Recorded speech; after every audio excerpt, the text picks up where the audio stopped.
मैं एक ऐसे मजहबी स्कॉलर दा पैरोकार हाँ जिहड़ा 17 साल तो दीन दी तबलीग कर रहा है। अच्छा यार, मैनू भी हक दी तलाश है। की नाम है उनका? The one and only Mohammad Ali Mirza.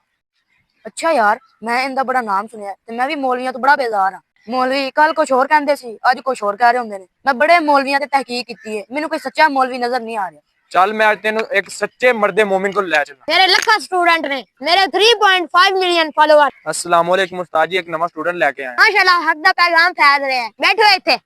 मैं सुनिया तू बड़ा बड़ा मजहबी स्कॉलर है ते तू कदी झूठ नहीं बोलदा। स्टूडेंट ही ते सिर्फ बहाना है। मैं ते तेरी मंजी टोकन आया। मिर्जिया नमूने के तौर पे आ वीडियो देख। नहीं, ये तो टॉपिक अलग हो गया। शेख अब्दुल कादिर जिलानी भाई नबी इस्लाम की वफात के 500 साल बाद आए। उनके लिए उन्होंने तो दिन में कोई कंट्रीब्यूशन नहीं की। कोई उनको 11वीं वाला पीर कहता है, कोई गौसे आजम कहता है, कोई सिर्फ सादा शेख अब्दुल कादिर जिलानी कहता है। बहरहाल एक मशहूर आलिम दीन और बुजुर्ग गुजरे हैं 6ठी सदी हिजरी के अंदर। फतूहुल गैब इनकी किताब है, जिसके ऊपर पूरी यानी उसमें से इक्तबासात लेके ना, तो वो गोल्डे वाले जो थे पीर नसीरुद्दीन नसीर साहब, उन्होंने किताब लिखी अल जवाहिर अत तौहीदिया। वो किताब आप जरूर खरीदें, पीर नसीरुद्दीन नसीर साहब की। उसमें उन्होंने फतूहुल गैब के हवाले दिए हैं।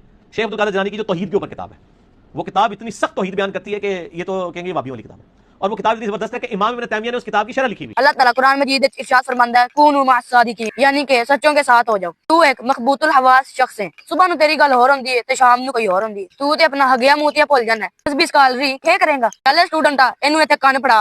मैं तेन दसना असल रैबर कौन हुंदा है। चल यार चढ़ा दे, असि ते असल मिर्जे दी बेइज्जती करनी सी। असल स्कॉलर या रहनुमा दे विच केड़ियां क्वालिटियां होंदियां ने? इस्लामी इल्म ते फिका हदीस, कुरान, असूल फिका दे विच कितना महर है? क्या हुंदा किरदार ते इखलाक मुस्तनिद उलमा दे मुताबिक है। साबित कदमी ते इस्तेहकाम ते पूरा उतरदा है।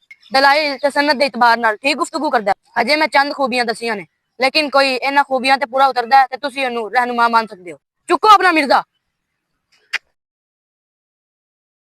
सारियां वीडियो ना देखो, अपने उस्ताद दी वीडियो देखा करो। कल कोई और गल करदा सी, आज कोई और गल करदा है। इस वीडियो दे विच असि छोटी जी झलक दित्ती है। तुसी भी अपने दिल च कंघी मारो। झूठा इंसान कदी रबर नहीं हो सकदा। देखो यार, मिर्जा मंजी ठुकान वास्ते मैं कितनी बेइज्जती करवा रहा। तुसी लाइक फॉलो कमेंट ही नहीं कर सकते। ठोका मस्जिद ठोका कोई शय नहीं है।